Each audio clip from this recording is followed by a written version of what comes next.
हम दो हमारे दो, ये किसकी सरकार है? हम दो हमारे दो की।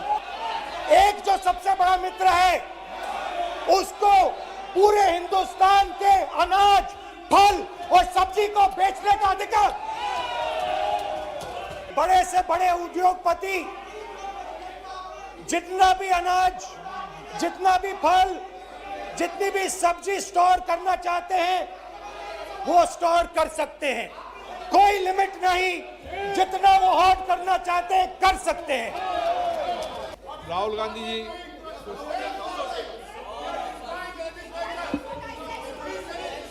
आप राहुल गांधी जी को नहीं बोलने देना चाहते?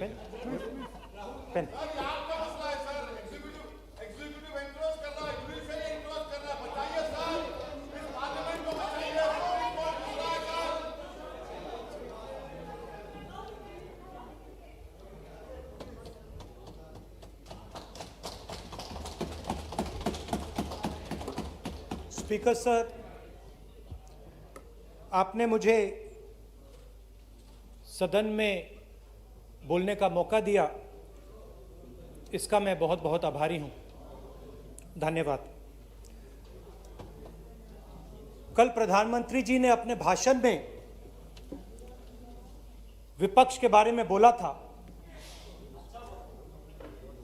कि विपक्ष आंदोलन की बात कर रहा है, मगर जो कृषि कानून है उनके कंटेंट के बारे में और उनके इंटेंट के बारे में विपक्ष नहीं बोल रहा है।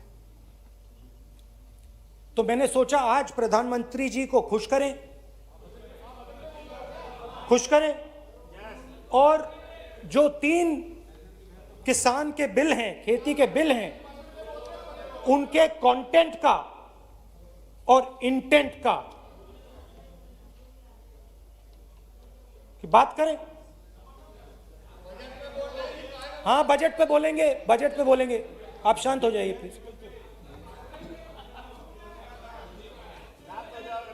मालूम है किसान का मुद्दा भी बजट का मुद्दा है, आप उनका आदर कीजिए।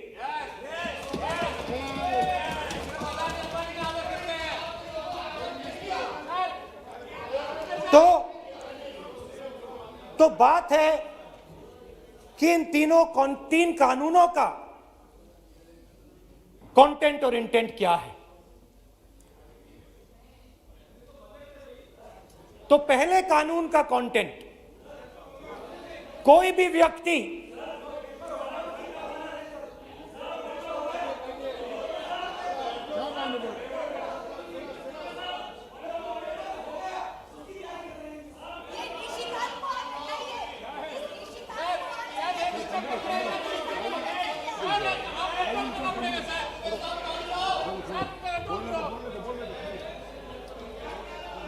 तो पहले कानून का कंटेंट क्या है?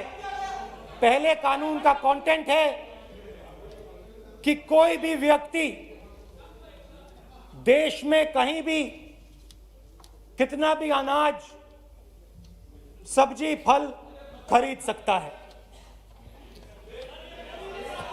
जितना भी खरीदना चाहता है खरीद सकता है। तो अगर खरीदी देश में अनलिमिटेड खरीदी होगी तो मंडी में कौन जाएगा? मंडी में कौन जाके खरीदेगा? तो पहले कानून का कंटेंट मंडी को खत्म करने का है, इसका लक्ष्य मंडी को खत्म करने का है। दूसरे कानून का कंटेंट क्या है कि बड़े से बड़े उद्योगपति जितना भी अनाज, जितना भी फल, जितनी भी सब्जी स्टोर करना चाहते हैं वो स्टोर कर सकते हैं, कोई लिमिट नहीं, जितना वो होल्ड करना चाहते हैं कर सकते हैं। दूसरे कानून का कंटेंट एसेंशियल कमोडिटीज एक्ट को खत्म करने का।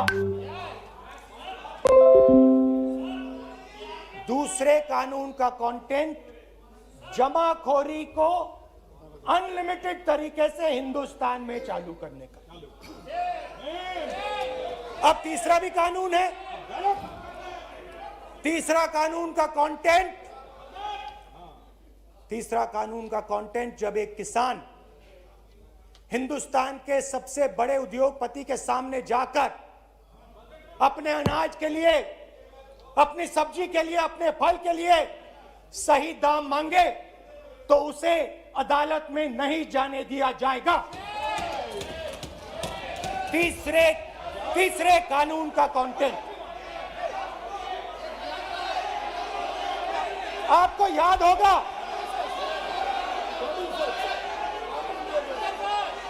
स्पीकर सर,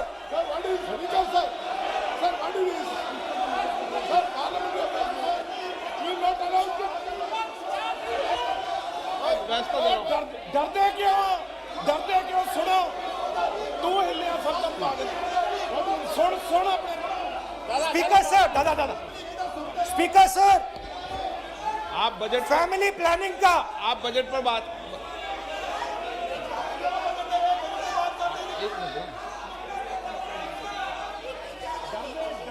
आप सर बजट, सालों पहले फैमिली प्लानिंग का एक नारा था, आपको याद होगा, हम दो हमारे दो।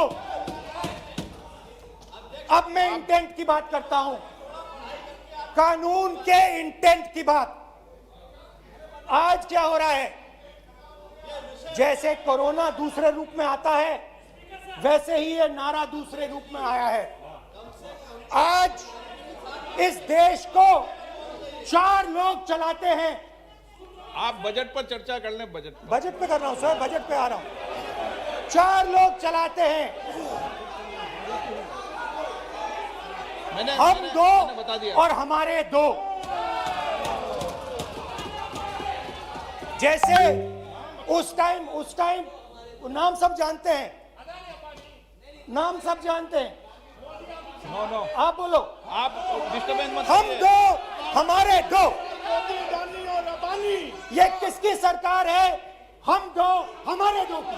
माननीय सदस्य इधर, तो आप आसन को पहले संबोधित करें। कानून का इंटेंट बताता हूं। आप आसन को संबोधित करें। पहले कानून का इंटेंट माननीय सदस्य, आप आसन कि को हमारे संबोधित दो करें। मित्रों में से एक जो सबसे बड़ा मित्र है उसको पूरे हिंदुस्तान के अनाज, फल और सब्जी को बेचने का अधिकार।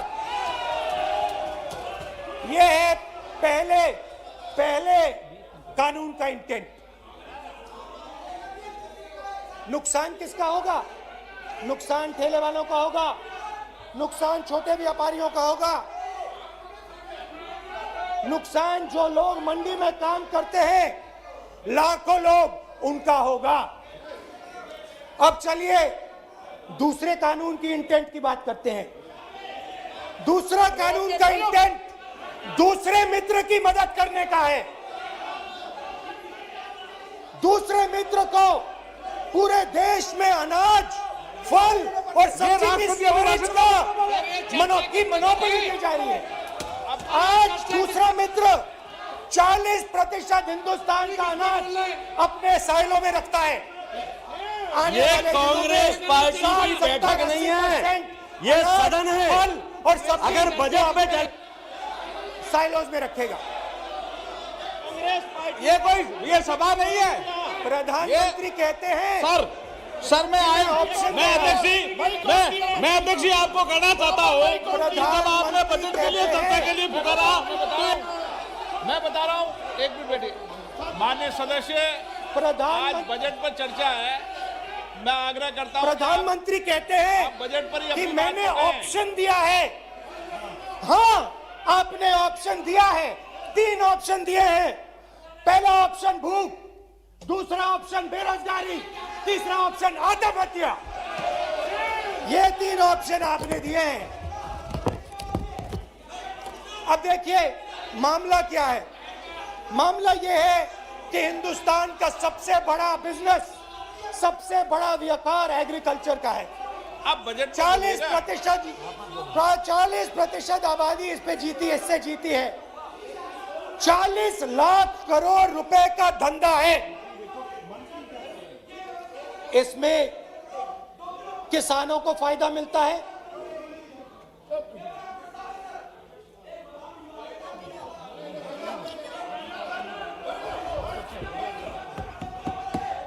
तो दूसरे कानून का थोड़ा मैं इंटेंट समझा देता हूं।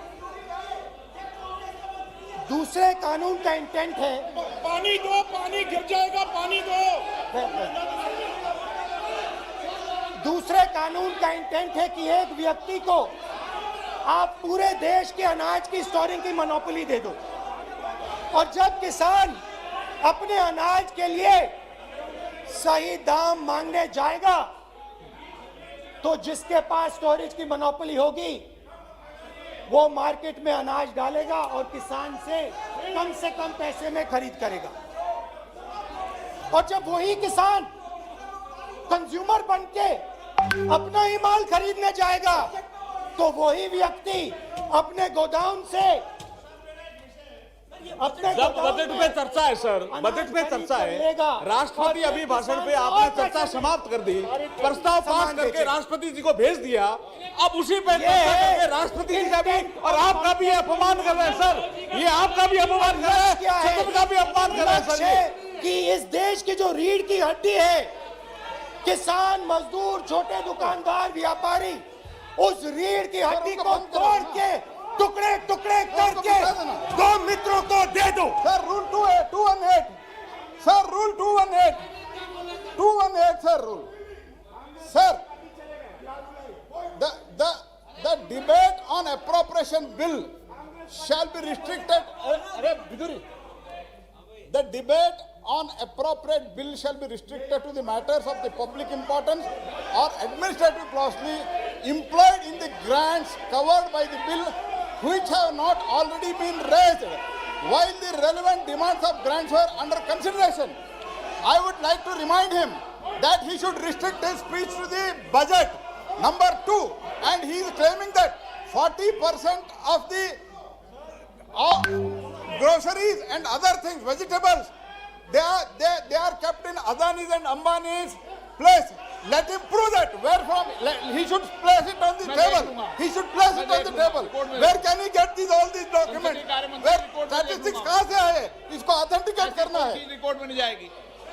चलिए बैठिए। आप बोलने दे रहे हैं क्या? सर आपने माइक बंद कर दिया। बोलने दीजिए। बैठिए। माइक बंद कर दिया सर आपने। सर बैठिए। आप क्यों डिस्टर्बेंस कर?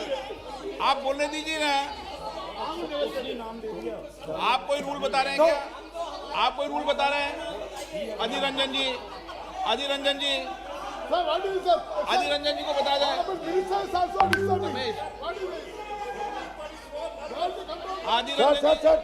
Sir, 214. Sir, rule 214. Sir, discussion of a general character. Sir, discussion of a general character may be allowed on the motion or any amendment moved thereto, but the details of the grant shall not be discussed further. Then it is necessary to develop the general point. Sir, discussion on general point is allowed.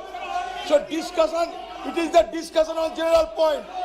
Discussion of general point is allowed in the rule book. Discussion of general point.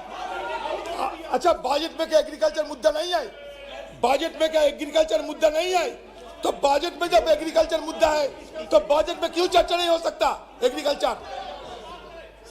दादा, My point of order is simple. You listen to this, sir. Please. 349.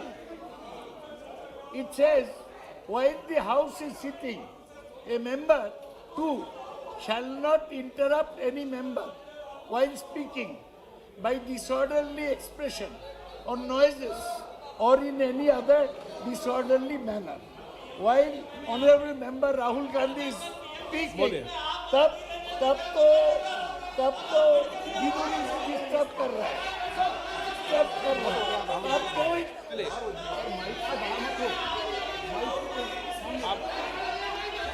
आज ये क्या कल नहीं था क्या? कल नहीं था?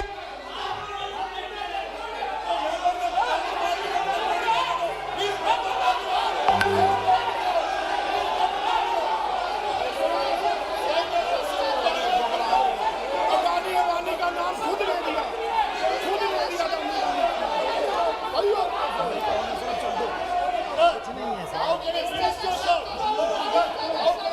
मिनिस्टर्स आर शाउटिंग, मंत्री शोर डाल रहे हैं, मंत्री ऐसा कभी हुआ नहीं, मंत्री भाग रहे हैं, रूल बुक ढूंढ रहे हैं।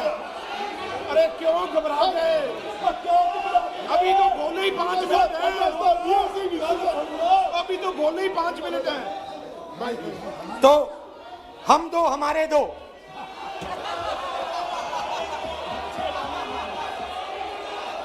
वो आपको याद होगा, वो फोटो होती थी 4, हम दो हमारे दो।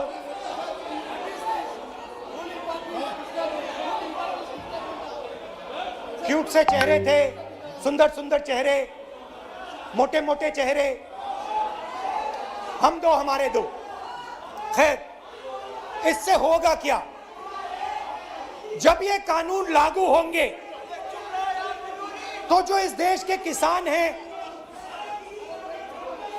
इस देश के मजदूर हैं, छोटे व्यापारी हैं, इनका धंधा बंद हो जाएगा। इनमें से किसानों की खेत चली जाएगी, किसान को सही दाम नहीं मिलेगा, छोटे दुकानदारों की दुकान बंद हो जाएगी, और सिर्फ 2 लोग, हम दो और हमारे दो इस देश को चलाएंगे। हिंदुस्तान का फूड सिक्योरिटी का सिस्टम है, वो नष्ट हो जाएगा, और पहली बार सालों बाद एक बार फिर पहली बार हिंदुस्तान के लोगों को भूख से मरना पड़ेगा। रूरल इकोनॉमी नष्ट हो जाएगी और ये देश रोजगार नहीं पैदा कर पाएगा।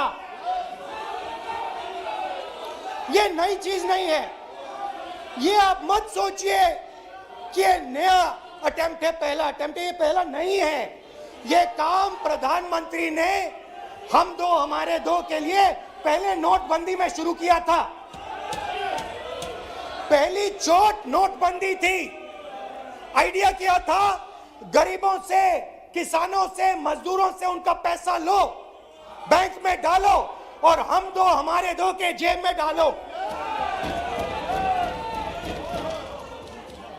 स्मॉल मीडियम सेक्टर को खत्म कर दिया, किसानों को बर्बाद कर दिया। वहां नहीं रुके, फिर गए जीएसटी, गब्बर सिंह टैक्स, 5 अलग अलग टैक्स, और फिर से उन्हीं बेचारों पर आक्रमण, उन्हीं किसानों पर, उन्हीं मजदूरों पर, उन्हीं व्यापारियों पर आक्रमण। फिर कोरोना आता है। कोरोना के समय मजदूर चिल्ला चिल्ला के कहते हैं हमें बस का टिकट दे दीजिए, हमें ट्रेन का टिकट दे दीजिए। नहीं नहीं नहीं, तुम्हें नहीं मिलेगा, तुम पैदल घर जाओगे। एक मिनट माननीय सदस्य प्लीज। मगर टैक्स माफ जरूर होगा, माननीय सदस्य जरूर होगा। माननीय 5-10 उद्योगपतियों का टैक्स होगा। माननीय सदस्य प्लीज, एक मिनट बैठिए, एक मिनट बैठिए। मैं माननीय सदस्य से भी आग्रह कर रहा हूं, इधर भी आग्रह कर रहा हूं। माननीय सदस्य, आज बजट पर चर्चा है।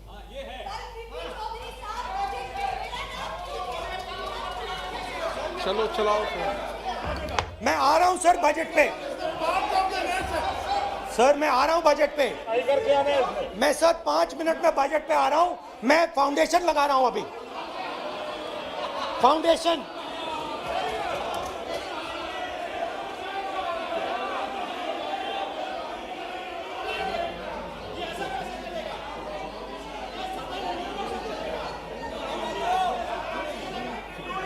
तो पहले नोटबंदी, फिर जीएसटी, फिर कोरोना के समय उन्हीं 4, 5, 10 लोगों को पूरा का पूरा कर्जा माफ, 10 लाख करोड़ रुपए जो भी था कर्जा माफ। मगर हुआ क्या? हिंदुस्तान का रोजगार का जो सिस्टम है, जो स्मॉल एंड मीडियम इंडस्ट्री है, वो खत्म हो गई। आज ये देश रोजगार नहीं पैदा कर सकता है, सीधी सी बात। और आज नहीं कल भी ये देश रोजगार नहीं पैदा कर पाएगा, क्योंकि आपने इस देश की रीढ़ की हड्डी तोड़ दी है। किसान की, मजदूर की, छोटे दुकानदार की, स्मॉल मीडियम बिजनेस की रीढ़ की हड्डी तोड़ दी।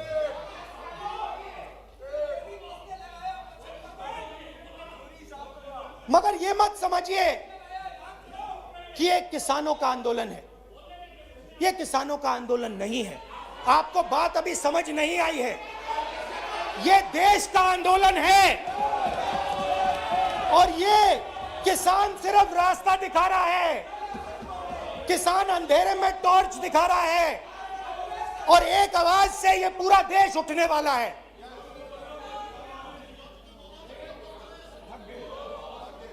पूरा देश एक आवाज से हम दो हमारे दो के खिलाफ उठने जा रहा है।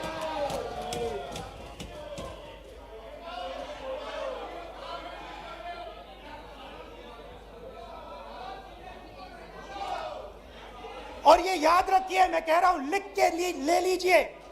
आप सोचते हो कि हिंदुस्तान के किसान को, मजदूर को, छोटे दुकानदार को अपने पैसे से, अपने धन से परे कर सकते हो, ये आप सोचते हो, आप ये सोचते हो। आप लिख के ले लो मुझसे, किसान 1 इंच पीछे नहीं हटने वाला है। किसान आपको हटा देगा, मजदूर आपको हटा देगा, छोटा दुकानदार आपको हटा देगा, मगर वो पीछे 1 इंच नहीं हटने वाला। आपको कानून वापस लेना ही पड़ेगा। अब बात करते हैं बजट की। जब बजट पर बातचीत करने की बात उठी थी, प्रेसिडेंट एड्रेस पे बात करने की बात उठी थी, तो हमने कहा था, विपक्ष ने कहा था, हमें किसानों के आदर करने के लिए किसानों के सब्जेक्ट पे अकेला बोलने दीजिए। एक साथ हम सब मिलकर किसानों के मुद्दे पे बोलेंगे। स्पीकर सर ने सरकार से पूछा और सरकार ने कहा नहीं, किसानों के मुद्दे पर चर्चा नहीं होगी, बजट पे होगी और प्रेसिडेंट एड्रेस पे होगी, अलग चर्चा किसान के मुद्दे पे नहीं हो सकती। तो प्रोटेस्ट में मैं कह रहा हूं, मैं बजट पे आज यहां टिप्पणी नहीं करने वाला हूं। मैं आज सिर्फ किसान के मुद्दे पे बोलूंगा और उसके बाद मैं अपना मुंह चुप कर दूंगा। अंत में मैं कहना चाहता हूं कि जो 200 किसान शहीद हुए, उनको इन लोगों ने श्रद्धांजलि नहीं दी।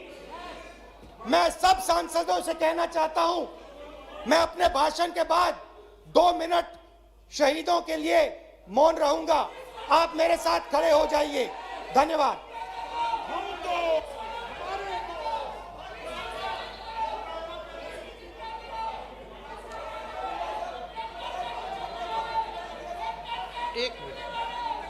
एक मिनट, आप बैठो।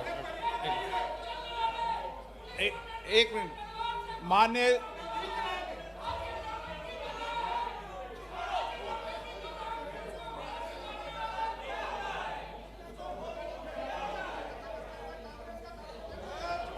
सदस्यगण,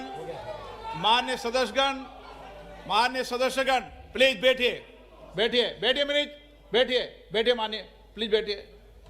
माननीय सदस्यगण, इस सदन को चलाने की जिम्मेदारी आपने मुझे दी है, और कोई भी माननीय सदस्य कहेगा मैं आज उत्तराखंड के मरे लोगों पर श्रद्धांजलि अर्पित करता हूं, कोई कहेगा कि मैं आज बॉर्डर पर मरे श्रद्धांजलि अर्पित करूं, ये जिम्मेदारी आपने मुझे दी है। आप बोल रहे हैं तो नहीं, आप बोल रहे, पहले आप बोल लो। तो बोल रहे तो आप बोलने कहां दे रहे? तो मेरा माननीय सदस्य, आप वरिष्ठ सदस्य हैं, आप सबने मुझे इस अध्यक्ष की जिम्मेदारी दी है। इस तरीके का व्यवहार करना सदन में मैं सोचता हूं कि उचित नहीं है, और ये गरिमा में भी नहीं है, क्योंकि इसलिए मैं माननीय सदस्यगण आग्रह करूंगा कि हमें सैनिकों के प्रति सबका सम्मान है, पूरे सदन का सम्मान है, 130 करोड़ जनता का सम्मान है, लेकिन सदन की गरिमा और संचालन की जिम्मेदारी मुझे दी है। आप कभी भी कोई ऐसा विषय है तो मुझे लिख कर दें, मैं आपके विषय पर सभी लोगों से चर्चा करके आदर करूंगा, लेकिन कम से कम सदन चलाने की जिम्मेदारी जिसको आपने दी है उसको करें। मैं देखूंगा इसको, ठीक है।